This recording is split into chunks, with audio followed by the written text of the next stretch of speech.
अस्सलाम वालेकुम नाज़रीन, आप देख रहे हैं प्रोग्राम खबर ये है। मैं हूं शाज़िया ज़ीशान। प्रोग्राम में मेरे साथ है सईद काजी और इस्लामाबाद से हमारे साथ हैं रऊफ क्लासरा साहब। नाजरीन, कल मुल्क की सियासी और अस्करी क़यादत जब सर जोड़ कर बैठी तो इस नतीजे पर पहुंची कि अस्करियत पसंदों से मुज़ाकरात और कराची में अमन के लिए इक़दामात पर हुकूमत की मुकम्मल हिमायत करेंगे। बहुत से सवालात उठे कि इस एलामिये में आखिर नई बात क्या की गई है। ये कि गुज़श्ता कई सालों से सूरत हाल बिगड़ती चली जा रही है, ये तो सभी जानते हैं और हमें तशवीश के साथ ये कहना पड़ा है कि कौमी सलामती से मुतालिक अहम सिफारिशात पर अमल नहीं किया गया, ये भी सब जानते हैं।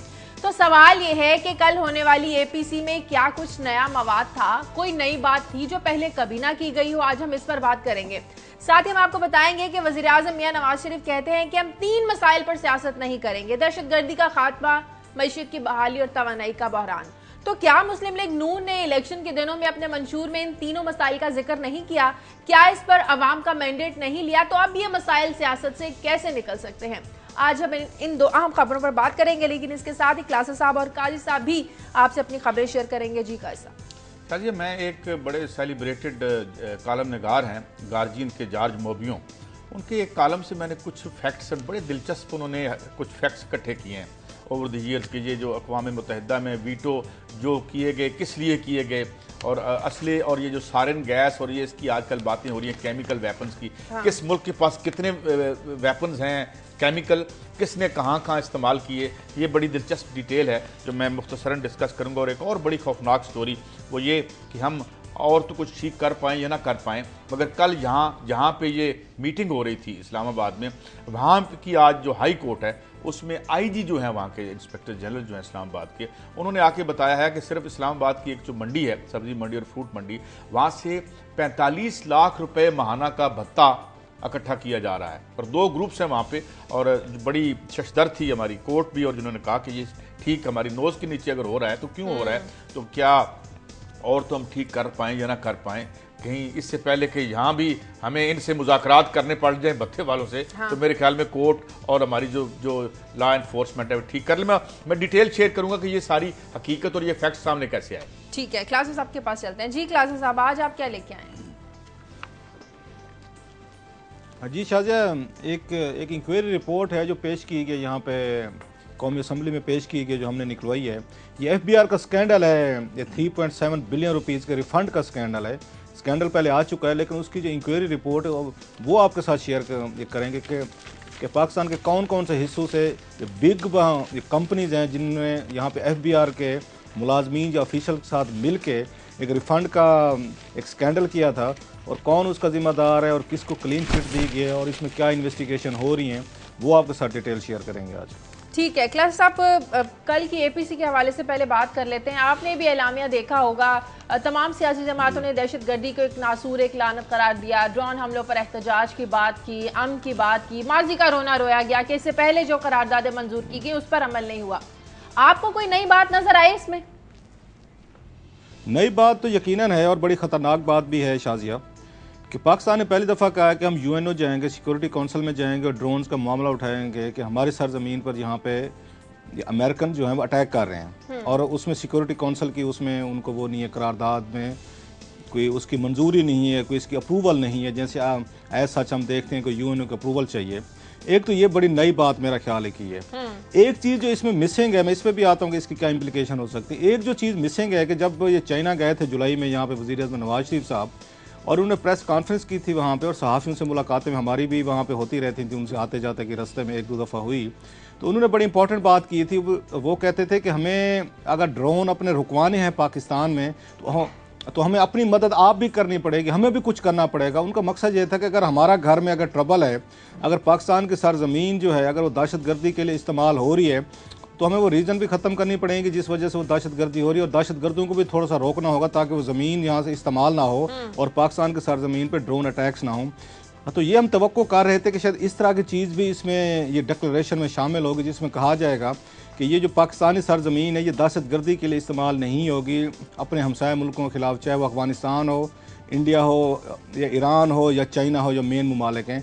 हाँ, तो वो तवक्को की जा रही थी कि शायद उसका भी जिक्र नवाज शरीफ साहब ज़रूर करेंगे, क्योंकि उन्हें इसका एहसास है कि शायद पाकिस्तान को भी कुछ स्टेप्स लेने की ज़रूरत है, तो वो चीज़ इसमें मौजूद नहीं है।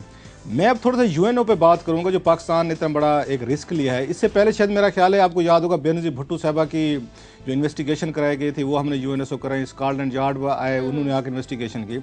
एक अहम सवाल जो अब यहाँ डिस्कस हो रहा है कि अगर ये पाकिस्तान कल को यूएनओ जाता है और यूएनओ के मेम्बरान में से कोई पहले उठ के ये कह देता है कि ठीक है आप एतराज़ लेके आए हैं, आपका बड़ा वैलिड एतराज़ है, आप कहते हैं वो सरजमीन आपकी है, वो इलाका आपका है, आपकी डोमेन में है, आपकी बाउंड्री में है, आपके मैप पे है, तो क्या आपकी रिट वहाँ पे कायम है? आपकी सिक्योरिटी फोर्सेस वहाँ एंटर हो सकती हैं उन इलाकों में, या ये नो मैन्स लैंड बन चुके हैं जिसका जो जी चाहे? अगर वहाँ पे तालिबान ने कब्जा किया है तो इनकी मर्जी है, अगर इनके दुश्मन है तालिबान के तो वो जब चाहे उन पे अटैक कर दें, तालिबान उन पे चाहे अटैक कर दें, और पाकिस्तान का कोई रोल भी नहीं है, तो पाकिस्तान कैसे क्लेम कर सकते हैं और किस तरह साबित करेगा ये सिक्योरिटी काउंसिल में कि हमारी वहाँ पे रिट मौजूद है और लिहाजा हमारी खुद मुख्तारी यहाँ पे हाल्ट हो रही है? मुझे तो कुछ और वो लगता है, वो कायसा वो कहते हैं ना कि नमाज बख्शवाने गए थे और वहाँ से रोज़े लेके आ गए थे। तो इसी तरह का कोई सिचुएशन ना हो कि पाकिस्तान वहाँ पे सिक्योरिटी काउंसिल में जाए और दुनिया के मोस्ट ऑफ द कंट्रीज जो है वो पाकिस्तान के खिलाफ वहाँ पे ग्रीवेंसेस रखते हैं, वो शिकायत रखते हैं। इवन चाइना को टेररिज्म से रिलेटेड ये पाकिस्तान से शिकायत हैं। आपको याद होगा रशियंस को बहुत बड़ी शिकायत हैं, अमेरिकन की तो हमारी ये डेली होती है, यूके की हैं, इवन यूरोपियन पार्लियामेंट है उसको है। हमारा ज़्यादा जो बेस रहती थी वो तो रहती थी मिडल ईस्ट पे, कि मिडल ईस्ट के मुसलमान कंट्रीज़ को मिला के हम कुछ ना कुछ खेल लेते थे सिक्योरिटी काउंसिल में। वो भी अपने क्राइसिस में है, वो भी इस काबिल नहीं है, वो तो आपस में एक दूसरे को दावतें दे रहे हैं कि हमले करें। तो पाकिस्तान के लिए एक तरह का इतना आसान काम नहीं है जो सिक्योरिटी काउंसिल का इन्होंने इसमें डाल दी है, जो नई चीज़ मैं कह रहा हूँ डाली है, कि उसकी इम्प्लीकेशन क्या हो सकती हैं कि कल को कुछ और चीज़ वहाँ से जो सिक्योरिटी काउंसिल से कोई हिदायत ना आ जाए हमारे लिए वहाँ से। सही कैसा मुज़ाकरात की तालिबान से बात की गई, लेकिन इसमें यह जिक्र नहीं किया गया कि अगर मुज़ाकरात कामयाब ना हुए तो सेकंड ऑप्शन हमारे पास क्या होगा? नहीं, वो तो I think that goes without saying, तो फिर तो ऑप्शन लड़ाई की रह जाता है। मगर बात यह है कि क्वालिटेटिवली अगर आप देखें तो मुझे शायद अब ये बावर होना सब कुछ शुरू हो गया हो कि हम एक ऐसे याद में है कि जहाँ जो क्वालिटी ऑफ लीडरशिप ऐसी है कि शायद तारीख को 1 इंच या 1 सेंटीमीटर भी आगे खींच के नहीं ले जा सकती।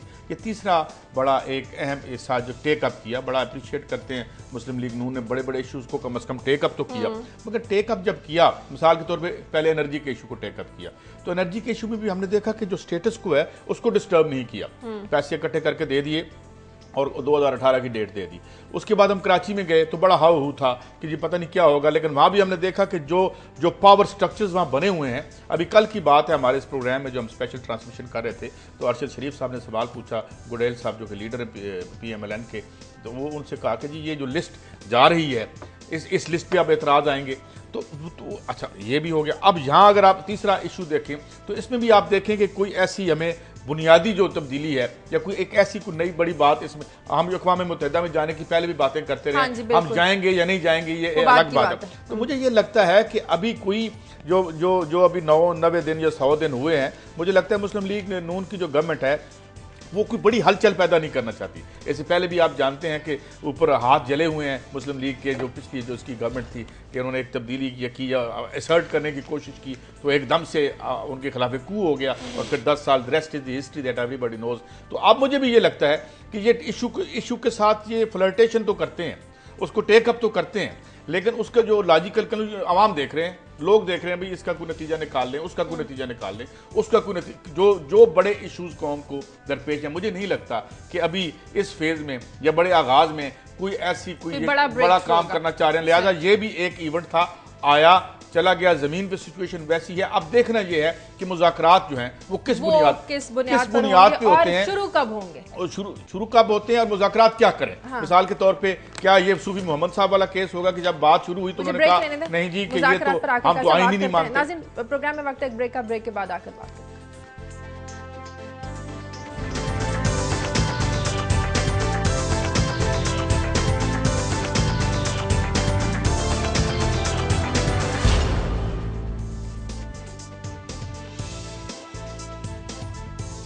ब्रेक के बाद खुशामदीद। क्लासेस साहब, कल वज़ीर-ए-आज़म ने यह भी कहा कि अमेरिका समेत किसी से भी रहनुमाई नहीं ली जाएगी। किस बात की तरफ इशारा था? क्या तालिबान से मुज़ाकरात की ये बात उस तरफ इशारा किया गया कि मुज़ाकरात के हवाले से हम किसी से रहनुमाई नहीं लेंगे? पता नहीं मियाँ साहब ने ये बात किस तनाजुर में की है, जैसे आप कह रहे हैं कि उनसे डिक्टेशन नहीं लेंगे, क्योंकि माली मामलात में तो हमने देखा है कि काजी साहब से उनकी इकॉनमी पर ज़्यादा गहरी आंख है, बेहतर जानते हैं कि $7 अरब तो अभी लेके आए हैं और बड़े मिन्नत तरले से लेके आए हैं, और IMF जो है बगैर अमेरिकन की मंजूरी के वो कुछ नहीं देते।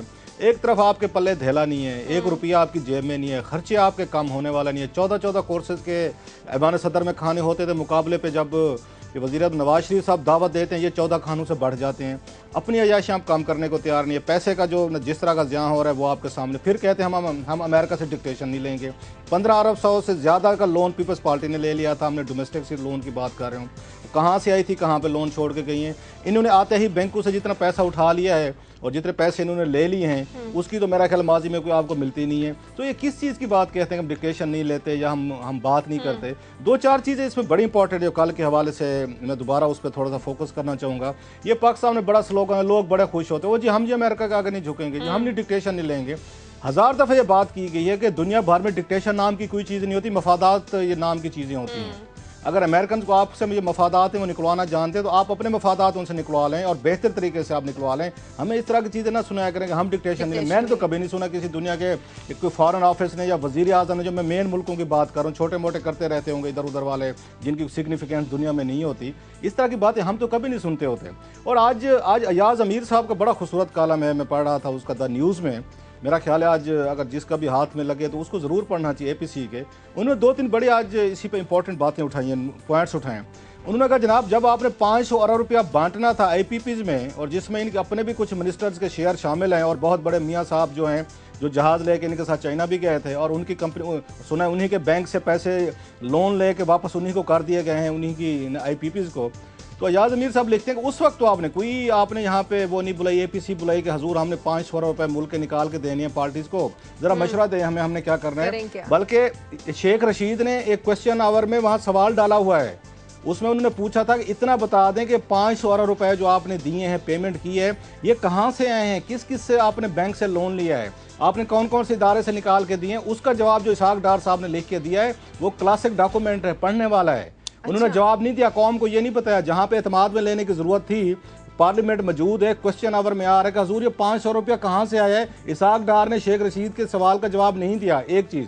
दूसरा वो उसमें कहते हैं कि जब आपने IMF से $7 अरब लिया है, आपने कोई APC बुलाई यहाँ पे, आपने पूछा पार्लियामेंट से कि हजूर हम जा रहे हैं $7 अरब लेने और हमारा $1 110 रुपए पे जाएगा। तो जहाँ पे आप समझते हैं फैसले करने होते हैं वहाँ तो IMF आपको याद नहीं, आपको पार्लियामेंट याद नहीं। ये जो आप कह रहे हैं डिक्टेशन नहीं लेंगे, तो जब देखिए मेरी अर्जी है कि जब आपकी मईशत आप अभी आज 850 अरब रुपया 850 मिलियन का ऑफर कर दी ADB ने कि जी IMF का आ गया, हमसे भी ले लें, उधर से यस हो गया। अब बात यह है जब आप अपनी मईशत के फैसले आजादाना नहीं कर सकते तो फिर आपकी कोई इंडिपेंडेंस नहीं रहती। देखिए ना, जो फाइनेंशियल जो आपने डिसीजन करने हैं वो आप हमें बताते हैं कि ये कोई बड़ी देवमालाई कोई आसमानी सा काम है और उसमें बड़ी मुख्तलिफ और बड़ी मुश्किल इस्तलाहें होती हैं कि नहीं ये GDP है, ये PDP है, ये पता नहीं क्या है। आम आदमी सादा मेरे जैसा बेचारा कहता है पता नहीं यार ये कोई बड़ा मुश्किल काम होगा, बड़ी मुश्किल में मुब्तला है हमारी वजह से ये लोग, तो वहाँ ऊपर दिहाड़ियाँ लग रही होती हैं आम जो है, और उसका नतीजा क्या निकलता है कि फिर आप पोलिटिकली भी आज़ाद नहीं होते, आप अपने सियासी। और ये जो लोन था, ये जो लोन का जो IMF और वर्ल्ड बैंक जो हमने जिया हक के ऐद में लेना शुरू किया, सर इसकी बुनियाद ही ये फलसफा ये था। पहली बात तो ये कि 99% मुल्क जिन्होंने ये लिया वो माशी तौर पे बर्बाद हुए, एंड सेकेंडली उनकी कोई भी फिर पॉलिटिकल आज़ादी नहीं रही और वो स्ट्रगल करती रही कौमें, और आज तक कर रही हैं मेरे ख्याल में। अच्छा क्लास साहब आगे बढ़ते हैं, इस पे भी थोड़ी सी बात कर लें। जो वज़ीर आज़म नवाज शरीफ ने कहा आप कर्जा लेने की बात कर रहे हैं, वो कह रहे हैं कि हम 3 मसाइल पर सियासत नहीं करेंगे, तवराइन का जो बहरान है, मईशत की बहाली है और दहशतगर्दी का खात्मा। इन्हीं तीनों मौज़ूआत पर सियासत करके तो इन्होंने इलेक्शन लड़ा, इन्होंने अवाम का मैंडेट लिया। अब ये तीनों मसाइल सियासत से कैसे निकल सकते हैं? अब ये पता नहीं जो कल वहाँ पे मुखालफिन बैठे थे उनके लिए वार्निंग थी, उनको थ्रेट थी या मशवरा था, ये तो खुद उनके वहाँ पे जो बैठे हुए थे वो फैसला कर लें। ये इमरान खान साहब के लिए था या पीपल्स पार्टी के लिए था। खैर पीपल्स पार्टी तो लेट चुकी है, उनकी तो बात ही खत्म हो गई। वो तो जरदारी साहब कह चुके हैं कि अब मेरे नए लीडर जो हैं वो भुट्टो साहब नहीं है, बेनज़ीर भुट्टो साहबा नहीं है या जुल्फ़िकार अली भुट्टो साहब का फलसफा नहीं। अब वो कहते हैं मियाँ नवाज शरीफ साहब जो मेरे नए लीडर वो हैं, वो तो बात ही खत्म हो गई। जो बात आप कह रहे हैं शाहज़ है कि ये आपने क्या किया है, फिर इलेक्शन कैंपेन की इनके वीडियो क्लिप जरा दिखाएं उस वक्त क्या कह रहे थे। ये क्या मतलब है? आपने पॉलिटिक्स कर ली, आप पावर में आ गए, अब आप कहते हैं दूसरे ना करें, नंबर 1। दूसरी बात यह है कि आप कहते हैं सियासत ना करें। भाई आप लोग सियासी नहीं हैं, क्या सियासत करना जुर्म है? क्या सियासत की बात करना जुर्म है? या सियासत एक गाली है कि आप कहते इतना बुरा लफ्ज बना दिया है? इन पॉलिटिशियंस के आप काम देखें, ये बलदियाती इंतखाबात गैर जमाती कराना चाहते हैं और खुद ये जमाती बुनियादों पे वज़ीर आज़म बनना चाहते हैं, वज़ीर आला बनना चाहते हैं। लोगों को वो राइट देने को तैयार नहीं है। ग्रास रूट लेवल पे जो इन्होंने यहाँ पे सेंटर में खुद लिए हुए या प्रोविंशियल या हुकूमतों में इन्होंने लिए हुए, ये चाहते हैं जो हमारी नई नस्ल है, जो नए वहाँ पे ग्रास रूट लेवल पे कुछ ये क़यादत अमार्ज करे, वो नॉन पार्टी बेस हो, ताकि उसको करप्ट करके उसको थ्रेट या पैसा इस्तेमाल करके अपनी मर्जी के काउंसलर बनाया जाए, अपनी मर्जी के लोगों को पार्टी में जमा कराया जाए। आप नई पॉलिटिकल लीडरशिप को अभी से करप्ट करने का आपने प्लान बना रही है, उसको थाने के जरिए SHO के जरिए डील करने का आपने सोच लिया है।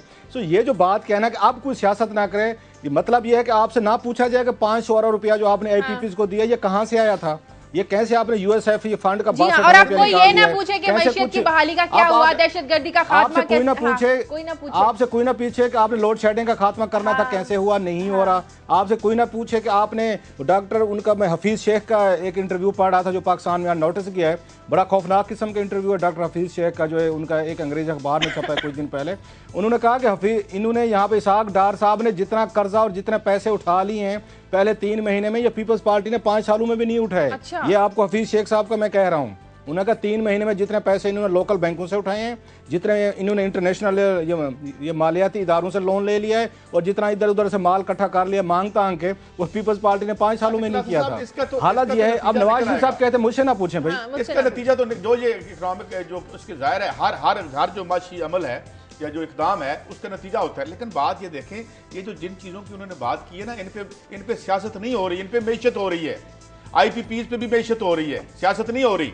और उसमें और इवन कराची जो है, अभी कराची की बात सुने, जो है वो कल तक बाज़गश्त थी 83 करोड़ या 1 अरब रुपए के भत्ते की। कल भी हमारे प्रोग्राम में जहां आप बैठे हुए थे वहां भी बात हुई। तो बात ये है कि शायद उनका इंडिया ये है, लेकिन एक बात है, वो जो मर्जी कह लें, सियासत इन्हीं बातों पर होगी। जिस तरीके से इन्फ्लेशन को आपने अनलीश कर दिया है, अगर ये इन्फ्लेशन जो है ऑटोमेटिकली ये हो ही नहीं सकता कि मईशत, कहते हैं कि सियासत मुजतमे शुदा मईशत होती है, मईशत में किए गए। और आपके यहाँ जितनी बड़ी मूवमेंट चली है, तारीख में जितनी बड़ी मूवमेंट चली है, इन चंद दिनों में जो ब्राजील में पिछले दिनों में ब्रेक डाउन हुआ और लाखों लोग बाहर आ गए, वो बस का एक किराया था।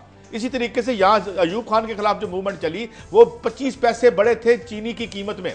तो एक क्वालिटेटिव चेंज आती है, जिसे आप कहते हैं ना last straw at the back of camel, कि एक अगला आप तिनका रखते हैं तो कमर टूटती है, तो फिर तारीख बढ़ती है, मूवमेंट्स बनती है, ये बनती रहेंगी।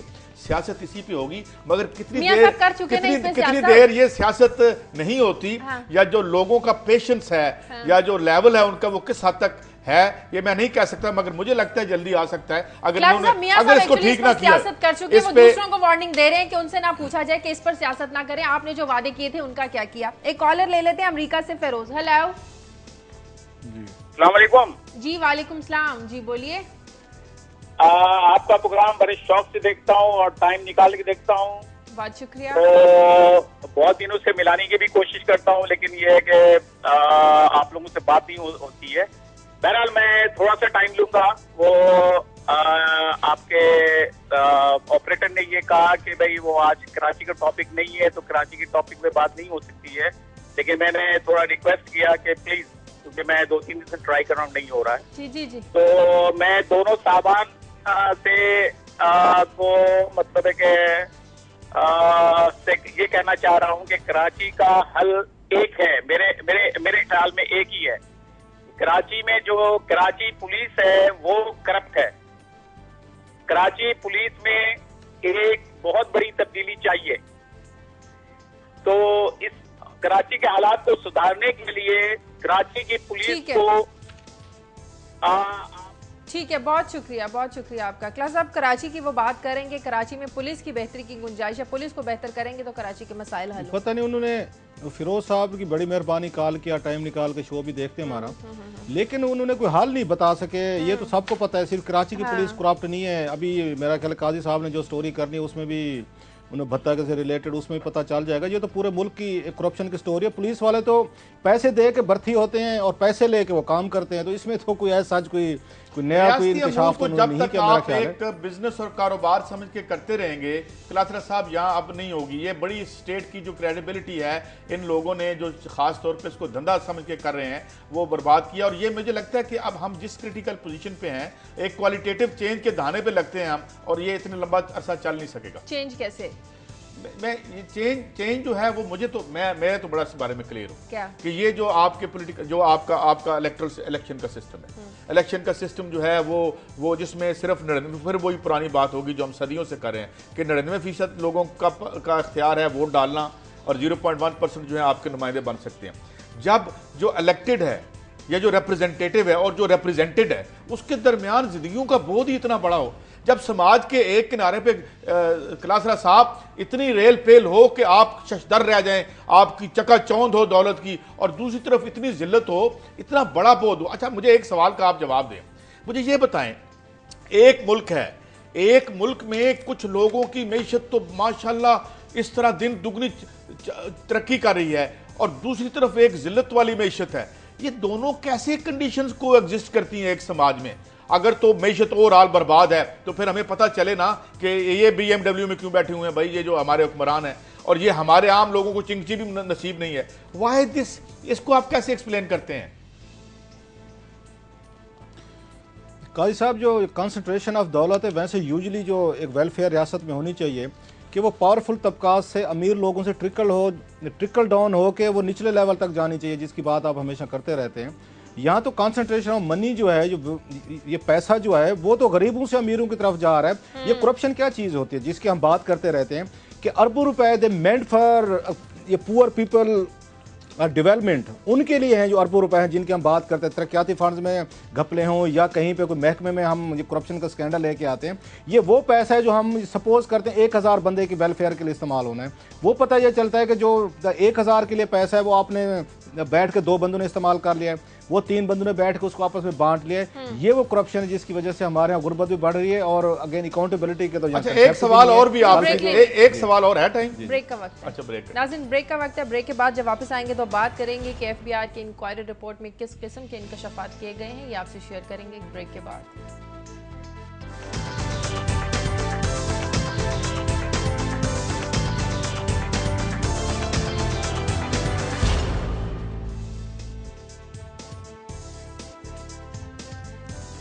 ब्रेक के बाद खुशामदीद। क्लास साहब, सियासतदानों की जहाँ बात हो रही है तो साबिक वज़ीर-ए-आज़म यूसुफ रज़ा गिलानी की थोड़ी सी बात कर लें। जहाँ तक मुमकिन हर मुमकिन कोशिश हो रही है, उनसे हर दरवाजे पर वो दस्तक दे रहे हैं अपने बेटे की बाजियाबी के लिए। हमने देखा कि मियाँ नवाज शरीफ से, आर्मी चीफ से, समीउल हक से मुलाकातें करते रहे। क्या कोई नतीजा निकल सकता है इन मुलाकातों का? अच्छा जी, बड़ी मेरा ख्याल इंतहाई अफसोसनाक सिचुएशन है 2-3 हवाले से। एक तो मुल्क का साबिक वज़ीर आज़म के होने के नाते अगर उनके बच्चे अगवा होंगे तो मेरा ख्याल है जो मौजूदा वज़ीर आज़म है ये भी अपने आप को इनसिक्योर फील करेंगे इसमें वज़ीर आज़म या हाउस में करेंगे ये, क्योंकि जब आप एक मुल्क के वज़ीर आज़म होते हैं बहुत सारे अनपॉपुलर फैसले लेते हैं, आपको ऐसे फैसले लेने पड़ते हैं जो बहुत सारे तबकात हैं सोसाइटी को उनको पसंद नहीं है, कुछ अस्करियत पसंद है, आप जंग की हालत में उनको वहाँ पर अच्छे नहीं लगते। और कल को इस तरह सिलसिला चल निकला कि आप आज जो भी वज़ीर आज़म वहाँ से निकलता है वज़ीर आज़म हाउस से, उनके अगर फैमिली और उनके बच्चे अगवा होना शुरू हो गए तो मेरा ख्याल it's a very dangerous trend जिसको रोकने की ज़रूरत थी। अनफॉर्चुनेटली जो चीज़ देखी जा रही है, कल भी वहाँ पे था, ये APC थी, आई एम वंडरिंग कि किसी ने वहाँ पे पॉइंट आउट किया या नहीं किया कि इस मुल्क के साबिक वज़ीर आज़म का जो बेटा है वो पिछले 3 माह से मेरा ख्याल ज़्यादा हो गए वो अगवा है। ऐसे साबिक गवर्नर जो थे सलमान तसीर साहब, उनका बेटा है वो गायब है 1-1.5 साल से ज़्यादा हो गया, उसका कोई पता नहीं चल रहा। इन मामला तो मेरा ख्याल APC ने ना बात की होगी ना शायद उनके लिए इतना बड़ा इंपॉर्टेंट इशू हो। जो साबिक वज़ीर आज़म गिलानी साहब को मसला पेश आ रहा है वो 2-3 मसाइल हैं। एक तो खुद उनकी अनपॉपुलर एक अप्रोच रही है और लोग उनको उनके जो अगर इरेगुलरिटीज़ रही हैं उन पर स्कैंडल आते रहे हैं या बहुत सारी चीज़ें होती रही हैं, लोग उनको ज़्यादा नहीं पसंद करते। जब भी आपकी बात करने की कोशिश करें, मैं सोशल मीडिया पे इंटरेक्ट करें या किसी और के साथ करें तो लोग जोड़ देते हैं इस बात को कि गिलानी साहब ने जो कुछ किया तो उनके साथ वही कुछ हो रहा है। सो लोगों का जो एटीट्यूड है गिलानी साहब के अपने उनके एक्ट्स ऑफ ओमिशन कमीशन होंगे, उनकी अपनी गलतियां भी होंगी, अपने भी स्कैंडल होंगे। अब कोई उनकी इस दरखास्त को एज ए फादर उनको कोई सीरियस नहीं ले रहा जो कि लेनी चाहिए थी। कि नवाज शरीफ साहब से मुलाकात हुई है, उन्होंने इसमें इशू रेज किया है। अच्छा, इसके बाद वो वहाँ पे कोड़ा का ये खटक गए हैं, वहाँ पे मौलाना समीउल हक साहब जो हैं उनको समझा जाता है तालिबान उनके बड़े ज़ेर असर हैं, उनसे मिले हैं, दरख्वास्त किए। अब आखिरी जो डिच एफर्ट की गई है, जो मेरा ख्याल ज़्यादा इंपॉर्टेंट थी, वो कल जाके उनसे मिले हैं, आर्मी चीफ से मिले हैं, उनसे दरख्वास्त की। मेरा ख्याल इट्स वेरी पेनफुल और इंतहाई, ये एक तरह की आप कह सकते हैं बड़ी मुश्किल सूरत हाल है, जिसमें गिलानी साहब अपने आप को इस वक्त एज ए फादर भी देख रहे होंगे, एज एक्स प्राइम मिनिस्टर भी देख रहे होंगे, और पर्टिकुलरली उनका जनरल कियानी से जाकर मिलना ये इसलिए भी सिग्निफिकेंट है। और मैं कहता हूँ कि उस पर यूसुफ रज़ा गिलानी साहब ने अपनी ईगो पे कंप्रोमाइज़ किया होगा, खासा कंप्रोमाइज़ किया होगा, कुछ नहीं अपनी काउंसलिंग करनी पड़ गई होगी कि इन्होंने जनरल कियानी से जाकर इन्हें दरख्वास्त करनी चाहिए या नहीं करनी चाहिए। उसका बैकग्राउंड है कि जब इन्होंने चैनी एक न्यूज़पेपर को इंटरव्यू दिया था वज़ीर आज़म यूसुफ रज़ा गिलानी ने, जिसमें इन्होंने जनरल कियानी के बारे में कहा था कि जो उन्होंने जाके ये मेमो स्कैंडल में अपने जवाबात दाखिल करवाए थे, और बरह रास्त से इन्होंने जवाबात दाखिल करवाए थे जो हुकूमत के खिलाफ थे मेमो स्कैंडल में, उस पर गिलानी साहब ने कहा था कि उन्होंने गैर कानूनी और गैर आइनी काम किया है, और जिस पे खासा चीफ ऑफ आर्मी स्टाफ ने उन्होंने आके रिएक्ट भी किया था, और सदर मुमलिकत जो उस वक्त थे जरदारी साहब, उनको भी शिकायत की गई थी, और बाद में उन्होंने, आपको याद होगा, दबाव में आके गिलानी साहब ने अपना बयान वापस भी लिया था। सो एक तरह का उनमें एक अनकम्फर्टेबल सिचुएशन मौजूद है आर्मी चीफ में और साबिक ये वज़ीर आज़म में, लिहाजा गिलानी साहब का जाना, उनसे रिक्वेस्ट करना अपने बेटे के लिए, सो मैं समझता हूँ अनकंफर्टेबल होगा गिलानी साहब के लिए, आसान नहीं होगा। लेकिन इवन देन वो अपने बेटे की मोहब्बत में गए। सवाल ये है कि क्या ये गिलानी साहब के अगर एक्ट्स ऑफ ओमिशन कमीशन थे, उनकी सजा उनके बेटे को मिलनी चाहिए, इसलिए पाकिस्तान के एस्टेब्लिशमेंट या पॉलिटिकल फोर्सेस को और पॉलिटिकल फोर्सेस को उनकी मदद नहीं करनी चाहिए बेटे को रिकवर करने के लिए, तो फिर कल को as a prime minister Pakistan तारीख जज करेगी उनके बच्चे का। कल को काजी साहब ने कल को, तो फिर आप कल को ये ट्रेंड सेट कर रहे हैं, कल को जो भी वजीर आज़म हाउस से बाहर निकलेगा फिर उसके बच्चे उठा लिए जाएंगे। तो ये देख लेना, मीडिया भी उसको सपोर्ट ये देख लेना कि ये इस आग से क्लासर साहब कोई नहीं बचेगा। ये आग अगर इस तरह बढ़ती रही तो इससे फिर कोई भी नहीं बचेगा, और मेरे ख्याल में इसका यही सबक है। तो हमें इस बात को भी तो सपोर्ट नहीं करना चाहिए क्लासर साहब की इनकी सजाएं इनके बच्चों को नहीं, ये तो इस चीज को भी तो हम सपोर्ट नहीं। मैं वो कह रहा हूँ कि इसको सीरियस नहीं लिया जा रहा, इसको किसी लेवल पे सीरियसनेस का मुजाहरा नहीं है कि एक बच्चा वहां से अली हैदर अगवा होता है मुल्तान से, पूरा का पूरा वो पंजाब गुजर जाता है, पूरा का पूरा KPK गुजर जाता है। So it's a dangerous trend जिसको फौज को भी देखने की जरूरत है। इसके बाद हमारी इंटेलिजेंस एजेंसीज को देखने की जरूरत है, हमारी पॉलिटिकल लीडरशिप है उसको देखने की जरूरत है कि सलमान तसीर का बेटा पिछले साल 1.5 साल से अगवा हुआ है, ऐसे गिलानी साहब का बेटा 3-4 महीने हो गए। अगर इसको रोका ना गया इस ट्रेंड को और उन्हें रिकवर ना कराया गया तो ये मेरा ख्याल है आप इंस्टीट्यूशंस को खुद, इसलिए मेरा ख्याल है जब हम अपने समाज में देखिए, मैं वो बात नहीं करना चाह रहा कि जब हमें अपने सारे बच्चों का ख्याल रखना चाहिए, वरना किसी के बच्चे महफूज नहीं रहेंगे। अच्छा क्लास साहब, मैं एक स्टोरी मैंने ये ली है, ये बड़ी इंटरेस्टिंग स्टोरी है, आपके भी इल्म में है कि ये हुआ ये है कि एक FIR दर्ज हुई एक फ्रूट का जो वेंडर था या एक जो ट्रेडर था कि उसने बता लेने की कोशिश की है। वो उसने कोर्ट को अप्रोच किया और कोर्ट में जाकर उसने बताया जी बता मैंने नहीं लिया, इस्लामाबाद का है ये ट्रेडर, और उसने कहा जी कि ये बता मुझसे और लिया जा रहा है। 2 ग्रुप हैं जो इसमें बड़े ट्रेडर शामिल हैं और उनके आर्म्ड गार्ड्स हैं जो अगर हम बता ना दें तो हमें मारते हैं। अब चलें ये तो बात एक इल्ज़ाम होगी, मगर जब ये सिकंदर हयात साहब जो हैं IG इस्लामाबाद IGP, इन्होंने जाके जब कोर्ट में ये एडमिट किया कि इस मंडी से 4.5 मिलियन रुपीस यानी 45 लाख रुपए का भत्ता जो है वो हर महीने इकट्ठा किया जाता है, और ये 2 ट्रेडर्स के ग्रुप्स हैं, तो ये इतनी बेबसी क्यों है? और फिर कोर्ट ने खास तौर पे नोटिस लिया और उन्होंने कहा कि इसको आप 18 तारीख उन्होंने इसकी रखी है दोबारा से कि भाई हमें पता करें इसमें क्या, और ये हो ही नहीं सकता क्लासरा साहब इल्म ना हो और इनमें ये लोग शामिल ना हो। और बात ये है कि जहां बैठ के कल हम APC कर रहे थे कि हम फाटा में, और बलोचिस्तान का तो खैर जिक्र इतना ज्यादा आया नहीं है, लेकिन उनसे बात करें तो आपकी नोज के नीचे क्या हो रहा है। और खास तौर पर हम बड़े मशहूर हैं, इस कोर्ट ने इसको टेकअप किया और इसको अगर ये इन्होंने एग्जेम्पलरी पनिशमेंट ना दी, इसको यहाँ ना पकड़ा, तो वो दिन भी फिर दूर नहीं होगा कि जब इनसे भी नेगोशिएट करना पड़ेगा हमें कि हम आपसे कैसे जान छुड़वाएं। तो ये जो करप्शन सरायत कर रही है और ये जो भत्ता है, इसके बेनिफिशरीज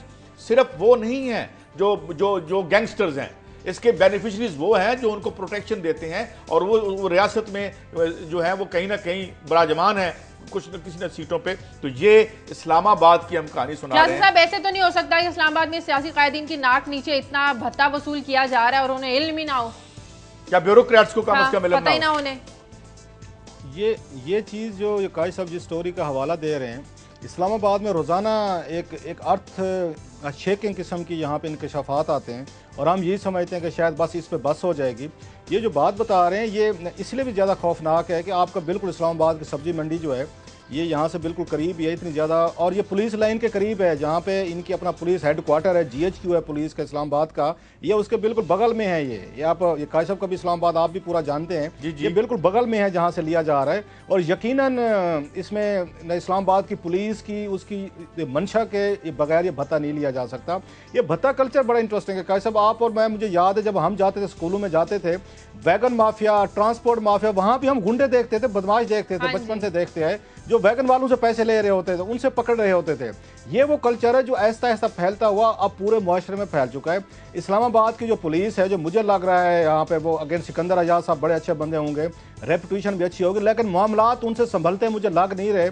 चौधरी निसार अली खान साहब उनको लगा तो बैठे हैं जी इस्लामाबाद, और मेरी इतलात ये है कि अब उन्हें समझ नहीं आ रही कि इसको अनडू कैसे किया जाए, क्योंकि वो चीज़ जो वो उनसे एक्सपेक्ट करते थे कि आते ही पूरे इस्लामाबाद को क्राइम फ्री करने की कोशिश करेंगे, वो उनसे बातें नहीं हो रही। और जिसका इतराफ़ कल उन्होंने जाके किया है, ये सबसे बड़ी मेरा ख्याल है। अब उस पर क्या कहा जाए, क्या लफ्ज़ इस्तेमाल किया जाए कि जिस पे कोई पकड़ा भाई ना जाए, मैं और आपकी, कि ये IG इस्लामाबाद हाई कोर्ट में जाके ये बता रहे जी 45 लाख रुपए का भत्ता लिया जा रहा है, और लेने वाले कितने लोग हैं, 3-4 हैं, और हम पे बात से अंदाजा करें। मैं इसके बाद तो मेरा ख्याल IG साहब का कुछ ना कुछ वहाँ पे उनके साथ कुछ अदालत को करना चाहिए था कि आप एक पुलिस फोर्स भेजें, अदालत में जाने से पहले आप उनको बताएं कि सर हमारे नोटिस में बात आई है, एप्लीकेशन आ गई है, हमने कार्रवाई की है और बंदे हमने गिरफ्तार कर लिए, वो जेल में है, ये रपट है, ये FIR है और ये चलान करने वाले हैं हम।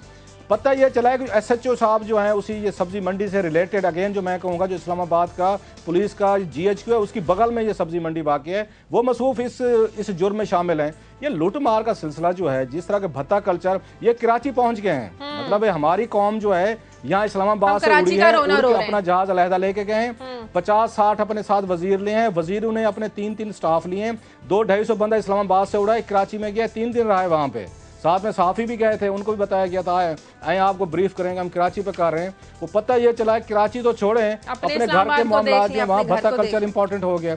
सो इस्लामाबाद की पुलिस जो है, ये मम्मी डैडी पुलिस जिस तरीके की यहाँ पे बनाई हुई है कि बैठे हुए में IG साहब जो हैं वो खुश अदालत को बता रहे हैं कि सर मैं बड़ा हैप्पी हूँ आपको रिपोर्ट करते हुए, I am very please to inform you sir कि इस्लामाबाद में 45 लाख रुपए का भत्ता सिर्फ सब्जी मंडी में लिया जा रहा है। उन्होंने इस तरह तो नहीं कहा होगा, लेकिन सरकारी ज़बान है, It's a very sorry state of काजी साहब, affairs. उनकी बेबसी का इज़हार जरूर होता है इससे। काजी साहब ये सरकारी ज़बान है, आप तो न्यूज़ रूम के बहुत बड़े बंदे रहे हैं, ये सरकारी ज़बान है। इवन किसी के डेथ वारंट पे साइन करने तो लिखा जाता है कि we are please to approve the death sentencing का फलां फलां, ये चीज़ें यहाँ पे होती हैं। इसी तरह के जितने भी गलत तरीके के काम हो रहे होते हैं उसके साथ सरकार लिखती है we are pleased, competent authorities please. आगे बढ़ते हैं, आगे बढ़ने से पहले मुझे ब्रेक लेनी है, ब्रेक के बाद वापस आएंगे तो बात करेंगे कि FBR की इंक्वायरी रिपोर्ट के इंकशाफात क्लास साहब हमसे शेयर करें।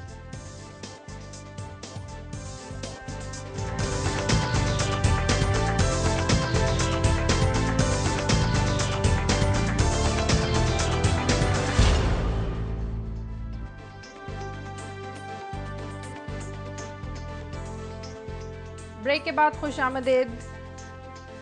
हाँ जी क्लास काजी साहब, हम भत्ते की बात कर रहे थे, अभी हमारे नुमाइंदे सफीर चौधरी भी हमें कुछ इन्फॉर्मेशन देना चाह रहे हैं भत्ते के हवाले से। इस्लामाबाद में जो वसूलियाँ हो रही हैं, अभी हम कोशिश कर रहे हैं कि उनसे रब्ता हो और इस बारे में उनसे मजीद जो है वो मालूमात ले सकें। सगीर से रब्ता हुआ, सगीर से हम बात करने की नाज़रीन कोशिश कर रहे हैं। काजी साहब, हम तो कराची का रोना रोते रहते हैं कि कराची में भत्ता लिया जा रहा है, तो पूरे मुआशरे में, पूरे मुल्क में ये जो जड़ें हैं ये फैलती जा रही हैं। हाँ, और उसमें देखें ना, जो खास जो मुझे सबसे ज़्यादा तकलीफ दे बात है कि जब भी हमारे ये जो पुलिस ऑफिसर्स हैं, चाहे वो कायमा को बेटी के सामने जाके बयान दे रहे हो, चाहे वो कोर्ट के सामने जा रहे हो, तो भाई आपका काम क्या है? देखिए ना, मैं हूँ मिसाल के तौर पर, मैं अखबार बनाऊँ और मुझे अखबार बनाना है तो मैं जाकर हूँ जी अखबार तो नहीं बन सकता सर, तो मैं किस काम के लिए यहाँ बैठा हूँ? Why am I here, why I am being paid, मुझे पैसे क्यों दिए जा रहे हैं? मेरा प्रोफेशन क्या है? अगर मुझे ये काम नहीं होता तो मैं कहूँगा अच्छा जी ये ले रहे, मैं कुछ ना और कोई काम कर लेता हूँ। तो जब पुलिस के लोग आके ये कहते हैं कि हम बेबस जी हम बेबस हैं, तो भाई अगर आप बेबस हैं तो नौकरी छोड़ दें आप, या फिर जो बेबस नहीं है लोग उनको सरकार तैनात करे। तो ये जो सारा एक पैरालिसिस है, ये एक पैरालिसिस आया है, और उसकी वजह ये है कि ऊपर से नीचे तक जो एक आपने एक करप्शन का कल्चर राइज कर दिया, रातों रात अमीर बनना, दिहाड़ी लगानी, आबादियों को एक इस तरह ट्रीट करना जैसे वो कोई जो है ना आपके लिए सोर्स हैं एक वेल्थ का, और आपको 4 दिन की पोस्टिंग्स का बिकना।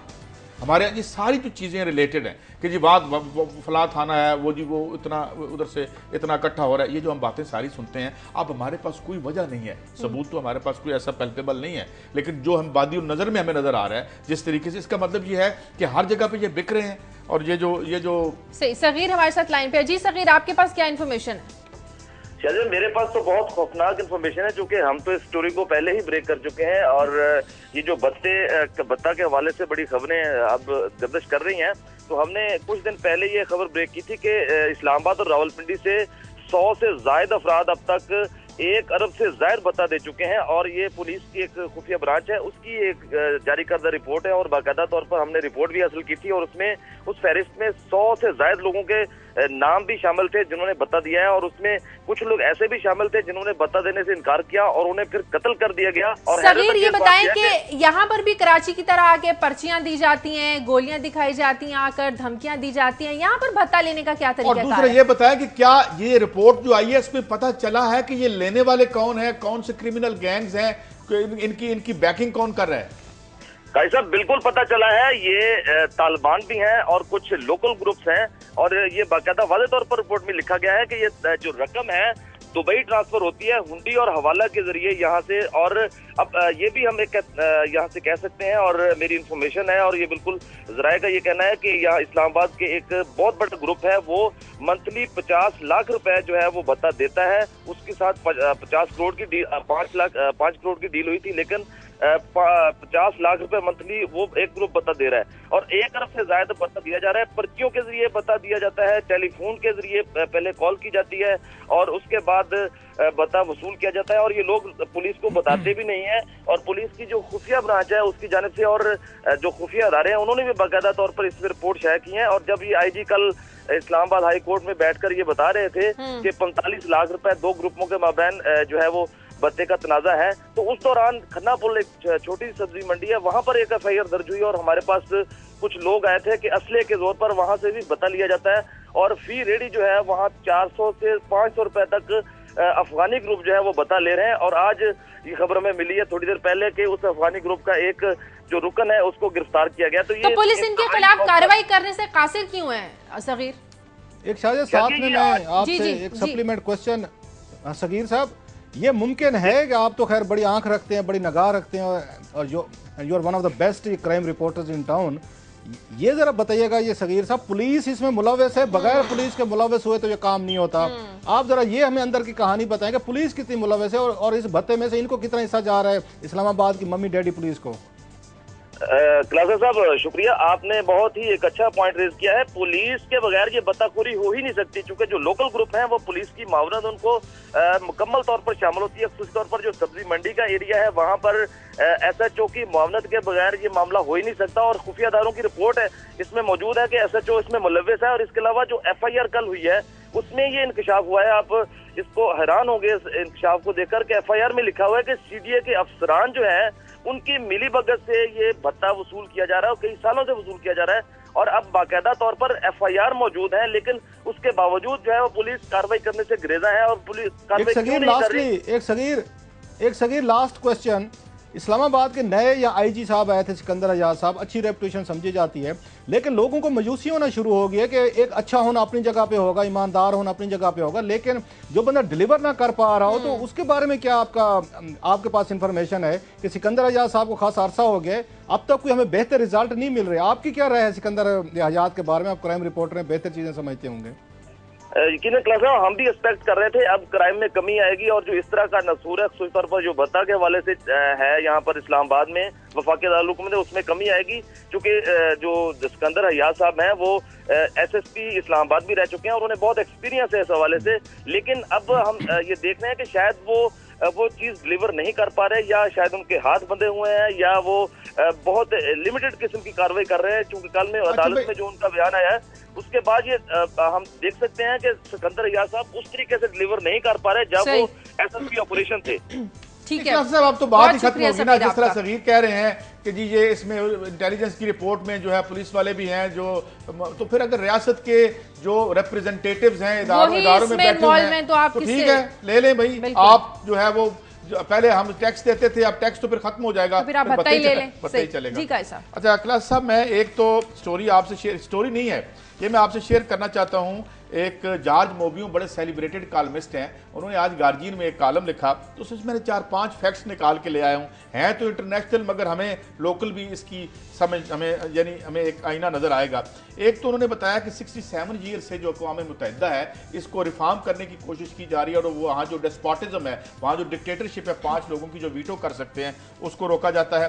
83 टाइम्स अमेरिका ने वीटो किया जब से ये मार्ज वजूद में आई, और 42 टाइम्स अमेरिका ने वीटो किया जो हाई हैंडेडनेस और जो मजालम थे इजराइल के फलस्तीनियों के खिलाफ, उसमें 42 टाइम्स उसने ये इस्तेमाल किया। फिर वो ये कहता है कि जो कोल्ड वार खत्म होने के बाद 14 दफ़ा उसने वीटो का इस्तेमाल किया, 13 दफ़ा इजराइल को शील्ड किया। फिर उसके बाद वो लिखता है कि दुनिया में जो डिसआर्मामेंट है, जो डीवेपनाइज करना है, वो करने वाले वही हैं जो आर्म्स बनाते हैं, जो प्रोड्यूस करते हैं, तो ये कैसे होगा। फिर वो ये कहता है कि 1997 में अमेरिका ने एग्री किया कि उसके पास 31,000 टन सारिन, वही सारिन जिसका आज सीरिया में शोर है, मस्टर्ड गैस और अदर जो एजेंट्स हैं, उसे वो 10 साल में ख़त्म कर देगा। बाद में उसने कहा नहीं जी मैं तो 2021 में करूँगा। ये बात सब जानते हैं कि वियतनाम, लाओस, कंबोडिया में ये किसने इस्तेमाल की थी, और आज भी वहाँ पर माजूर बच्चे पैदा होते हैं। और इंटरेस्टिंगली सुनिएगा कि स्मॉल पॉक्स के जो जरासीम है, वो अमेरिका और रूस दोनों ने रख छोड़े। हालांकि दुनिया से स्मॉल पॉक्स एज आ बीमारी खत्म हो चुकी है, लेकिन ये इसको रख रहे हैं। और फिर एक और बड़ी खौफनाक 2001 की रिपोर्ट उसने कोर्ट की, न्यूयॉर्क टाइम्स कहता है कि एक पेंटागन ने जर्म फैक्ट्री बनाई है, जिसकी वजह से जो जरासीम है वो शहरों के शहर जो हैं उन्हें वो साफ कर सकते हैं। और फिर ये कि इजराइल जो है वो ये सारे एजेंट्स इस्तेमाल कर चुका है, ये जो डिप्लीटेड यूरेनियम है ये इसके मिडल ईस्ट में। तो उस ये कॉलम मुझे इतना, इसने मुझे यानी एक इसमें मेहनत से उन्होंने इकट्ठा किया कि ये लोग जो हमें नई कहानियां सुनाते हैं रोज़ाना,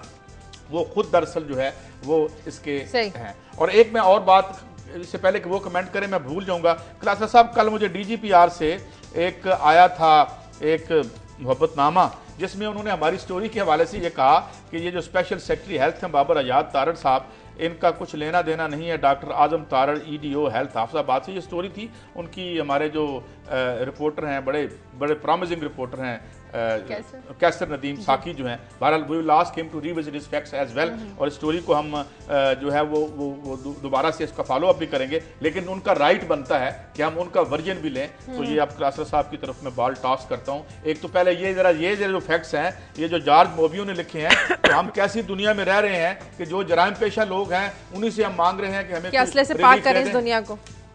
आपने कायद साहब जराइम की बात की है, तो इंटीरियर मिनिस्ट्री के स्पोक्स पर्सन जो हैं उमर हमीद साहब, वो हमारा शो जो अक्सर मेरा ख्याल है देखते रहते हैं, तो उनका मैसेज मुझे आया है। वो ये कह रहे हैं कि आप इस्लामाबाद पुलिस के हवाले से हमने बातचीत अभी की है, तो उनका मुझे एक टेक्स्ट मैसेज आया उमर हमीद साहब का।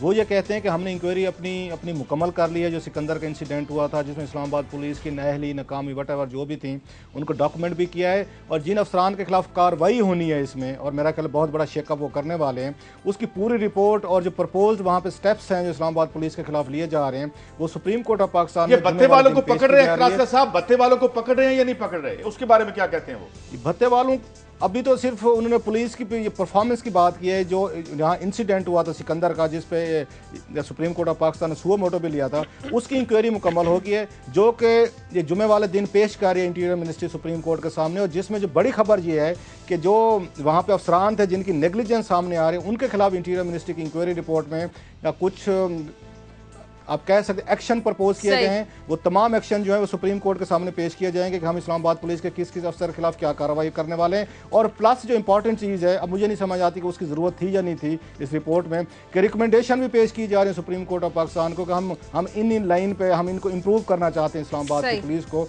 तो मेरा नहीं ख्याल कि सुप्रीम कोर्ट ऑफ पाकिस्तान को रिकमेंडेशन की जरूरत है। ये इंटीरियर मिनिस्ट्री का अपना काम है कि जो रिकमेंडेशन इनकी इंक्वायरी कमेटी ने इनको दी है, उनमें पोलिटिकल प्रेशर में आए बगैर उन पर खुद इंप्लीमेंटेशन करें। जैसे मैंने कहा क्लास साहब, इस्लामाबाद पुलिस ना कहा करे, अभी अब एक नया वर्ड जो है हमें बताया, मम्मी डैडी पुलिस। ये मम्मी डैडी पुलिस है, ये मम्मी डैडी पुलिस है, और इससे ये पैसे तो बटोर सकते हैं, लेकिन मेरा नहीं ख्याल कि इनमें इतनी कैपेसिटी है कि जिस तरह के भत्तेखोरी के वाकयात इतनी तेजी से हो रहे हैं उनको डील कर सकें। चौधरी निसार अली खान साहब को मेरा ख्याल कराची की बजाय इस्लामाबाद पर भी नजर रखनी चाहिए। अपने उनके अपने सिटी में क्या हो रहा है, अपने इस्लामाबाद के साथ क्या शहर हो रहा है, पिंडी के जो उनका अपना शहर है वहाँ पे क्या कुछ हो रहा है। क्लास अब प्रोग्राम का वक्त खत्म हो गया। काई साहब, नाजरीन प्रोग्राम के लिए आप हमें फीडबैक दीजिए खबर@duniatv.tv पर। कल तक के लिए हमें इजाजत दीजिए। अल्लाह हाफिज।